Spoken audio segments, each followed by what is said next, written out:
Hello friends, स्वागत है आप सबका हमारे यूट्यूब चैनल आर्किटेक्ट गुरु में। आज हम सब बात करेंगे स्कॉफ फोल्डिंग के बारे में। है कि जब भी आप एचएससी इंटरव्यू के लिए जाते हो तो आपको स्कैफोल्डिंग के बारे में कौन से क्वेश्चन पूछे जा सकते हैं और उसका आपने कैसे आंसर देना चाहिए। तो चलिए शुरू करते हैं। तो सबसे पहले देखते हैं कि स्कैफोल्डिंग की डेफिनेशंस क्या है। स्कैफोल्डिंग एक टेम्पररी स्ट्रक्चर है जिसकी वजह से आपको एक्सेस प्रोवाइड किया जाता है, जिसकी वजह से आपको वर्क प्लेटफॉर्म दिया जाता है आदमी को काम करने के लिए। या फिर स्कैफोल्डिंग का जो यूज है वो सपोर्ट के तौर पर भी किया जाता है, जैसे कि मटेरियल सपोर्ट के लिए उसका यूज किया जाता है, प्लांट और इक्विपमेंट के लिए भी सपोर्ट का इस्तेमाल किया जाता है। तो आइए देखते हैं कि स्कैफोल्डिंग के कंपोनेंट्स क्या है, यानी कि स्कैफोल्डिंग के पार्ट्स क्या है। तो सबसे पहले आता है बेस प्लेट, फिर आता है सोल प्लेट, फिर है उसका स्टैंडर्ड, फिर है लेजर्स, फिर है ट्रांसोम्स, फिर है ब्रेसिंग्स, फिर है कपलर्स, फिर उसमें आता है working platform, toe board, guard rail, mid rail, top rail, ladder, scaffold plank, false upright, self closing drop bar, etcetera. चलिए अब हम बात करते हैं कि ब्रेसिंग के कितने टाइप्स होते हैं। तो ब्रेसिंग के टोटल 4 टाइप होते हैं। उसमें सबसे पहला आता है क्रॉस ब्रेसिंग, फिर सेकंड आता है नी ब्रेसिंग, फिर थर्ड में आता है स्वे ब्रेसिंग और फोर्थ में आता है प्लेन ब्रेसिंग। चलिए अब देखते हैं कि सेफ्टी नेट कितने प्रकार के होते हैं। तो सेफ्टी नेट टोटल 2 प्रकार की होती है, जिसमें पहली सेफ्टी नेट मैन को अरेस्ट करने के लिए बनाई जाती है और दूसरी जो सेफ्टी नेट है वो मटेरियल को अरेस्ट करने के लिए बनाई जाती है। तो सबसे पहले जानते हैं कि मैन के लिए जो सेफ्टी नेट प्रोवाइड की जाती है उसका जो होल का डाया होता है वो 100 mm होता है और उसका जो रोप होता है वो 8 mm का होता है। और जो मटेरियल अरेस्ट करने के लिए सेफ्टी नेट का इस्तेमाल करते हैं उस सेफ्टी नेट का होल का जो डाया होता है वो 25 mm होता है और जो आउटलाइन रोप होता है वो 12 mm का होता है। क्या आपको पता है कि जो गिन व्हील होती है उसका प्लेटफॉर्म से कितना डिस्टेंस होता है? तो उसका आंसर है 750 mm। क्या आपको पता है कि जब भी आप स्कैफोल्डिंग बनाते हो उस वक्त जो 2 प्लैंक होती है उन दोनों के बीच में कितनी गैप होना चाहिए? तो उसका आंसर है 50 mm। चलिए अब नेक्स्ट क्वेश्चन देखते हैं। क्या आपको पता है कि टू बोर्ड का साइज क्या होता है? तो उसका आंसर है 150 mm। क्या आपको पता है कि जो सोल प्लेट होता है उसका साइज क्या होता है? तो सोल प्लेट का साइज होता है 300 बाय 300 बाय 6 mm। क्या आपको पता है कि बेस प्लेट का साइज क्या होता है? तो बेस प्लेट का साइज होता है 150 by 150 by 6 mm। Types of scaffolding: independent scaffolding, bird cage scaffolding, cantilever scaffolding, hanging scaffolding जिसे सस्पेंडेड स्कैफोल्डिंग भी कहते हैं, mobile tower scaffolding, patented scaffolding, crystal scaffolding. Coupling होता क्या है? स्कैफोल्डिंग में सबसे इंपॉर्टेंट इक्विपमेंट जो है वो कपलिंग होता है।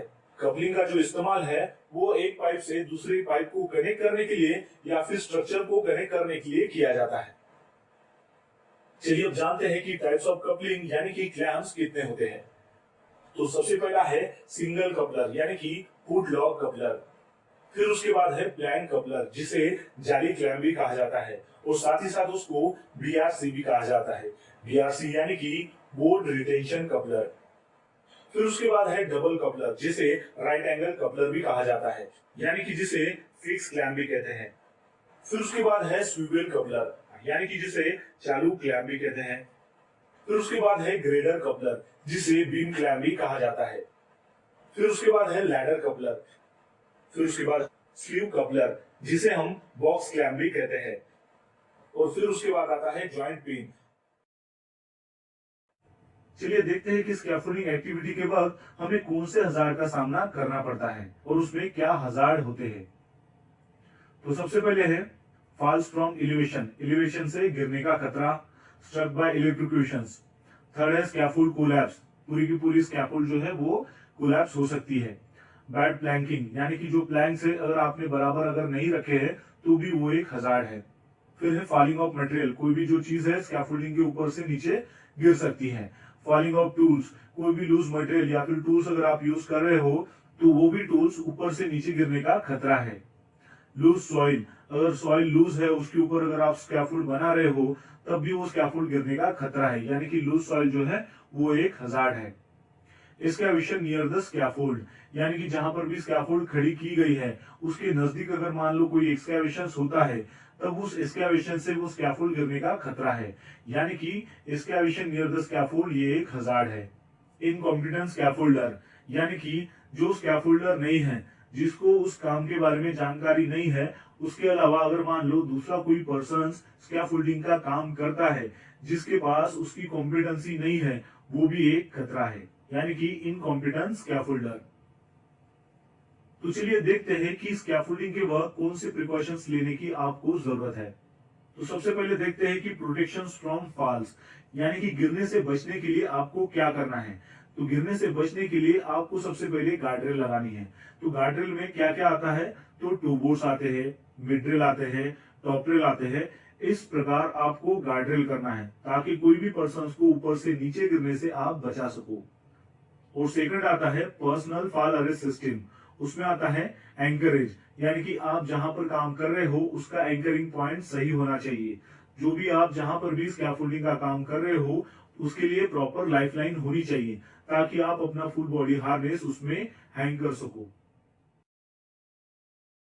अब देखते हैं कि स्कैफोल्डिंग सिस्टम में कौन से टैग का इस्तेमाल होता है और हर टैग का क्या मीनिंग है।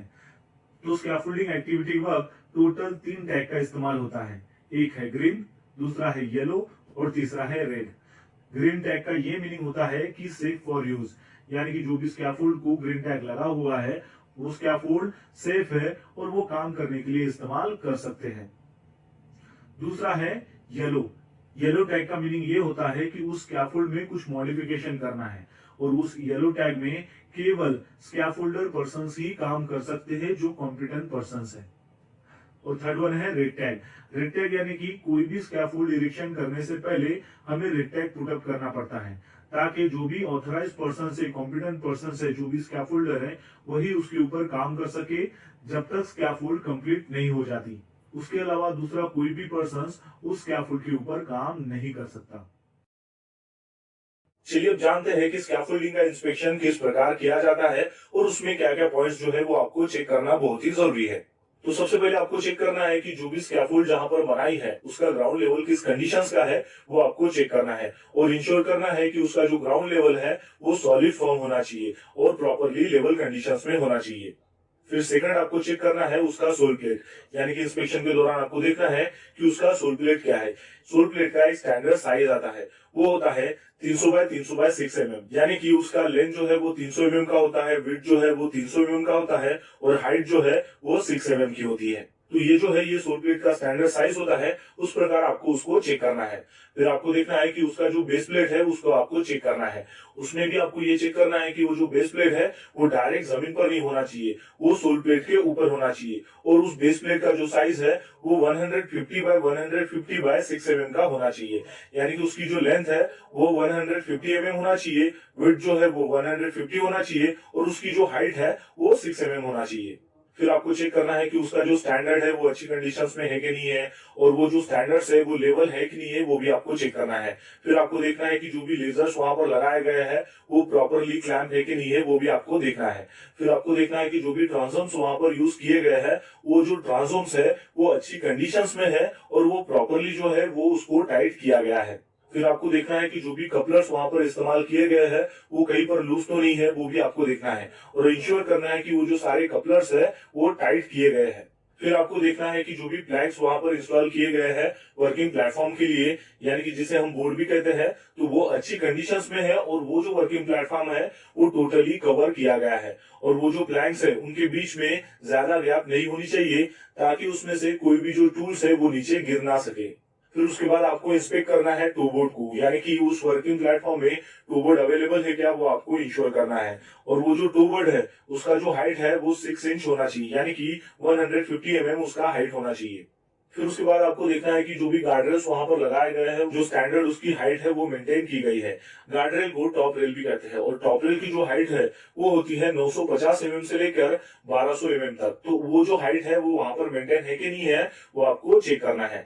फिर आपको इंस्पेक्ट करना है मिड रेल का, यानी कि जो मिड रेल है वो 450 से लेकर 600 mm तक उसकी हाइट मेंटेन की गई है कि नहीं है, वो भी आपको उसमें चेक करना है।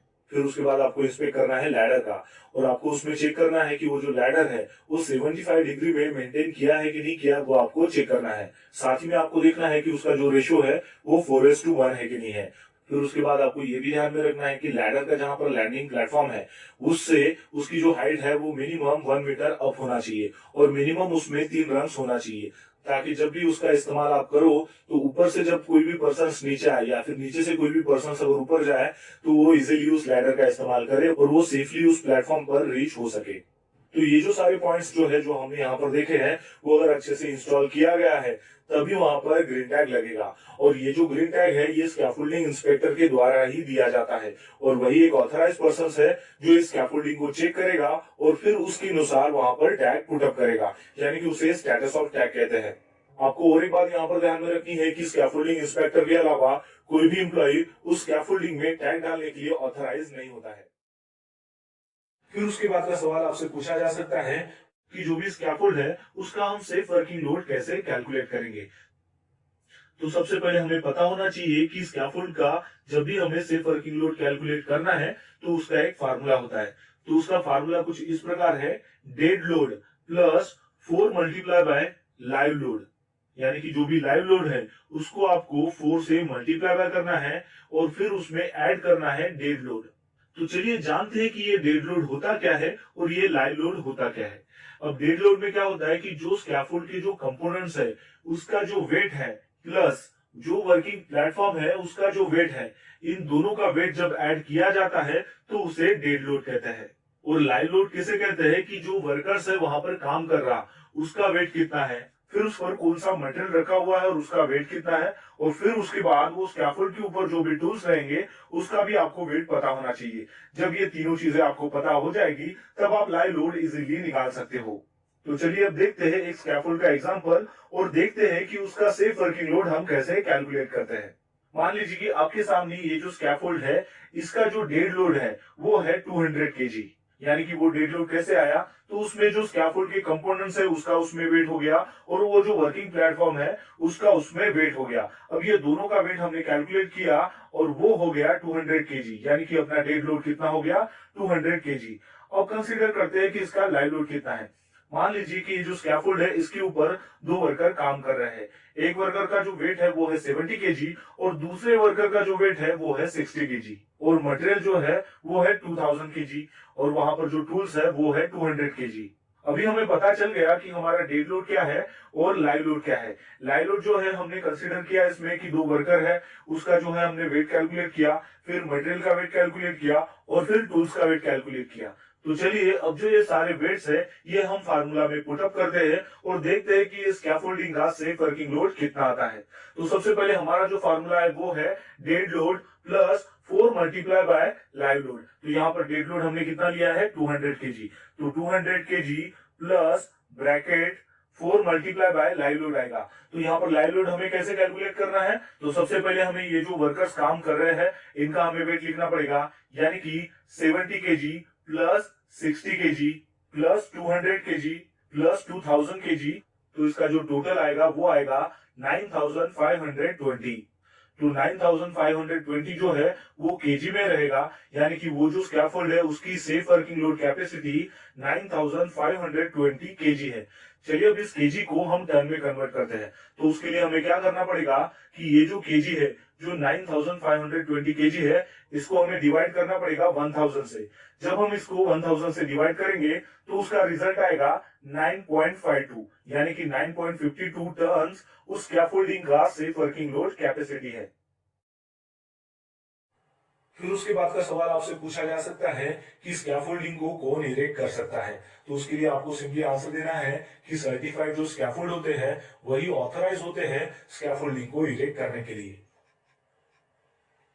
फिर उसके बाद का सवाल आपसे पूछा जा सकता है कि स्कैफोल्डिंग के जो भी कंपोनेंट्स है जिसका इस्तेमाल स्कैफोल्डिंग को इरेक्शन करने के लिए किया जाता है उसका इंस्पेक्शन कौन करता है। तो उसके लिए आपको सिंपली यह आंसर देना है कि सर कॉम्पिटेंट और जो सर्टिफाइड स्कैफोल्डिंग सुपरवाइजर या फिर इंस्पेक्टर होता है वही उस कंपोनेंट का इंस्पेक्शन कर सकता है। फिर उसके बाद का क्वेश्चन आपको पूछा जा सकता है कि स्कैफोल्डिंग टैग को कौन लगा सकता है। तो उसके लिए आपको यह आंसर देना है कि सर स्कैफोल्डिंग टैग जो है वो कॉम्पिटेंट पर्संस यानी कि स्कैफोल्डिंग सुपरवाइजर या फिर स्कैफोल्डिंग इंस्पेक्टर के द्वारा ही लगाया जाता है।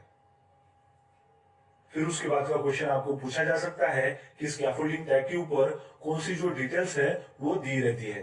तो उसके लिए आपको ये आंसर देना है कि सर स्कैफोल्डिंग टैग के ऊपर location, maximum loading capacity, date of erection, inspection date, type of scaffolding, foreman का नाम, उसका सिग्नेचर, ये सारी डिटेल्स उस स्कैफोल्डिंग टैग के ऊपर होती है।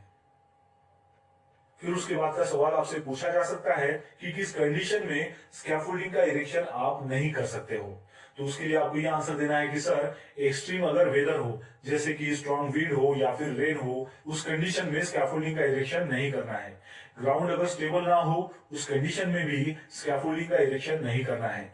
लाइव इलेक्ट्रिकल लाइन से अगर सेफ क्लियरेंस ना हो तब भी स्कैफोल्डिंग को इरेक्ट नहीं करना है। परमिट अगर अवेलेबल ना हो उस कंडीशन में भी स्कैफोल्डिंग को इरेक्ट नहीं करना है। सर्टिफाइड स्कैफोल्ड या फिर सुपरवाइजर वहां पर अवेलेबल ना हो तो उस कंडीशन में भी स्कैफोल्डिंग को इरेक्ट नहीं करना है।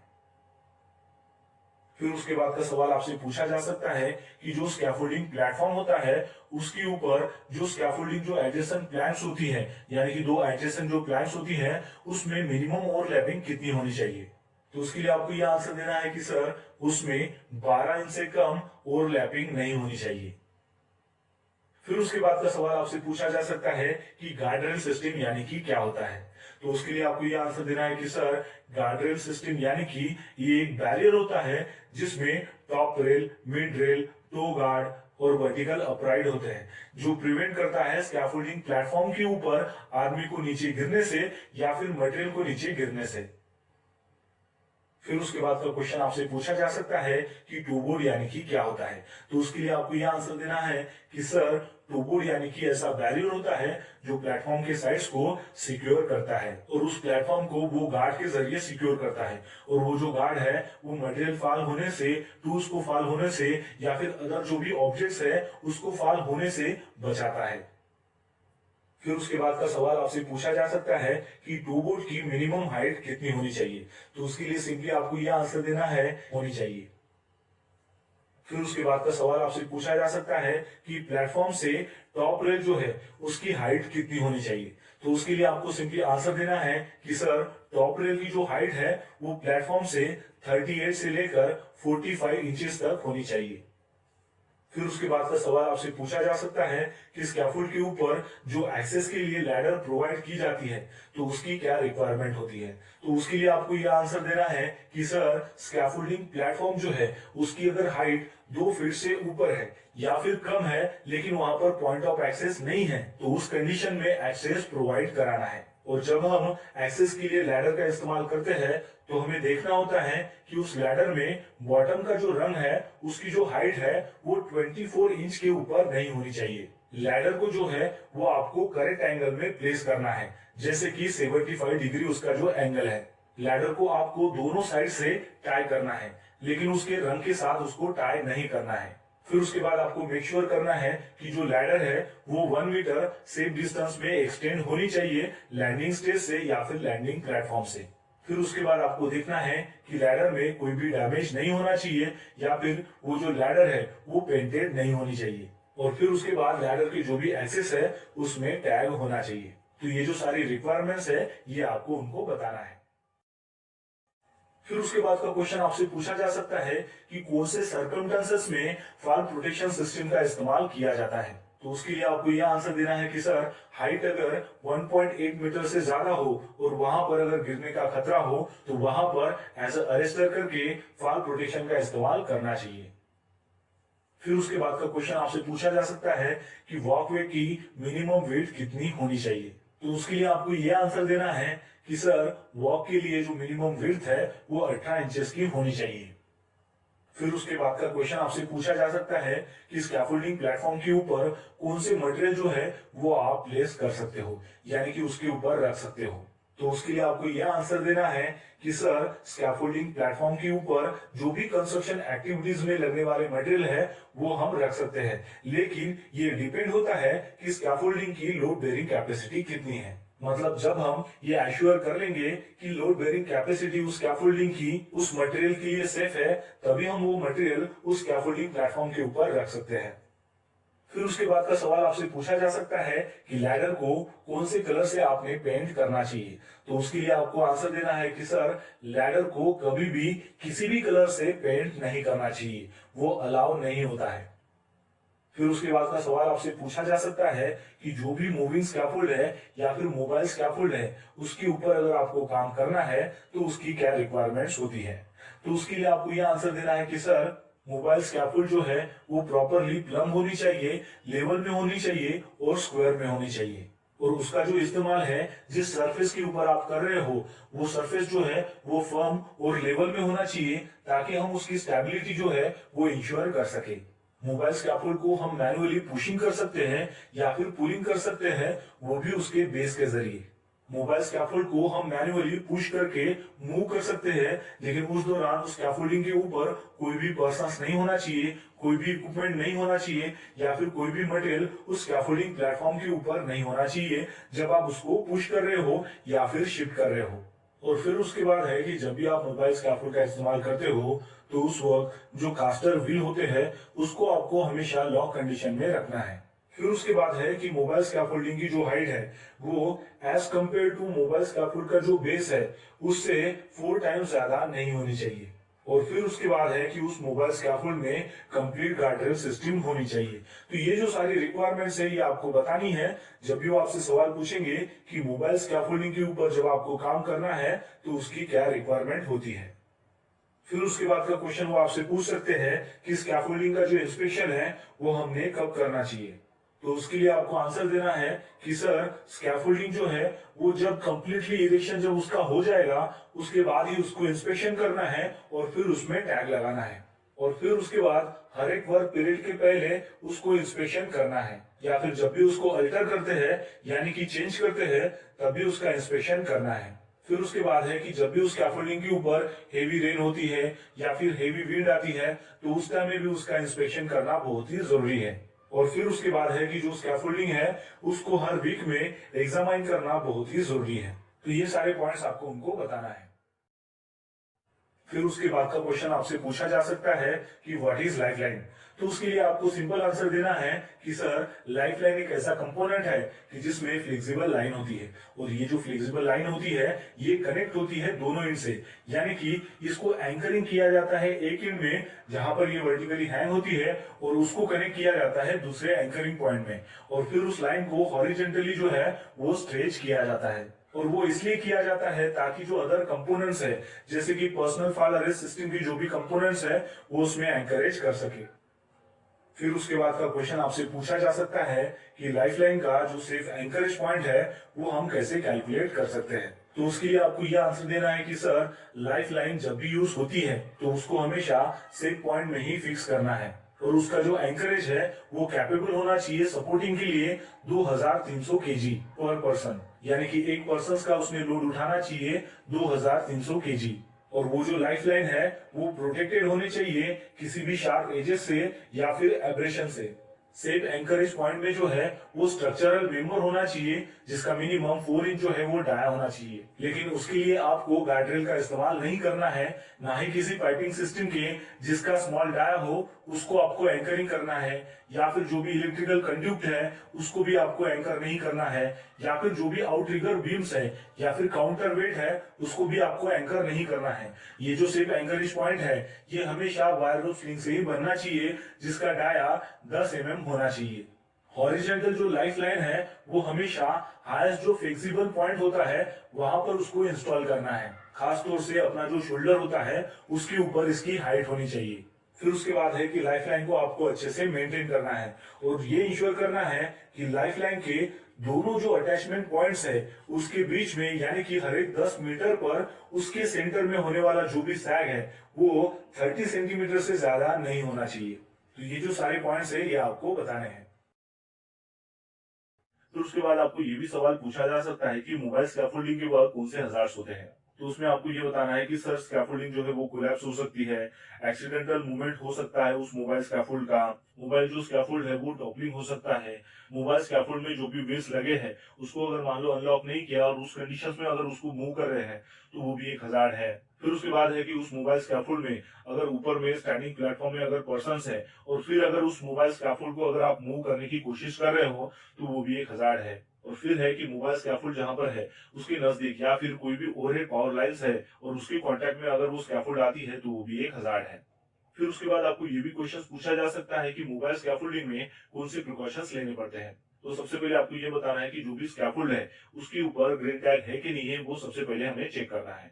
फिर आपको ये बताना है कि जो भी मोबाइल स्कैफोल्ड है उसके ऊपर कोई भी पर्सन अगर स्टैंडिंग है तो उस दौरान उस मोबाइल स्कैफोल्ड को आपको मूव नहीं करना है। फिर आपको बताना है कि मोबाइल स्कैफोल्ड को मूव करने से पहले आपको चेक करना है कि उसके जो व्हील लॉक्स है वो प्रॉपर कंडीशंस में है कि नहीं है, यानी कि उसको आपको अनलॉक करना है। अगर वो लॉक कंडीशंस में है तो उस दौरान आपको उस मोबाइल स्कैफोल्ड को मूव नहीं करना है। फिर आपको बताना है कि मोबाइल स्कैफोल्डिंग का जो भी प्लेटफॉर्म है उसके ऊपर से आपको शॉर्टकट नहीं लेनी है। फिर आपको बताना है कि मोबाइल स्कैफोल्ड को जब भी आपको मूव करना है, मूव करने से पहले जो भी उसके व्हील्स है उसको आपको अनलॉक करना है। फिर आपको बताना है कि स्कैफोल्ड की जो पोजीशंस है वो आपको कोई भी जो सरफेस एज हो या फिर नियर बाय जो भी ओवरहेड पावर लाइंस है उसके नजदीक में आपको स्कैफोल्ड को पोजीशन नहीं करना है। तो ये सारी चीजें आपको बतानी है जब भी वो आपको क्वेश्चंस पूछते हैं कि मोबाइल स्कैफोल्ड के वक्त आपको कौन से प्रिकॉशन लेने पड़ते हैं। तो दोस्तों आशा करता हूं कि आपको इस वीडियो के माध्यम से पता चल गया होगा कि जब भी आप एचएससी इंटरव्यू के लिए जाते हो तो वहां पर स्कैफोल्डिंग के बारे में आपको कौन से क्वेश्चन पूछे जा सकते हैं और उसका अपने आंसर कैसे देना चाहिए।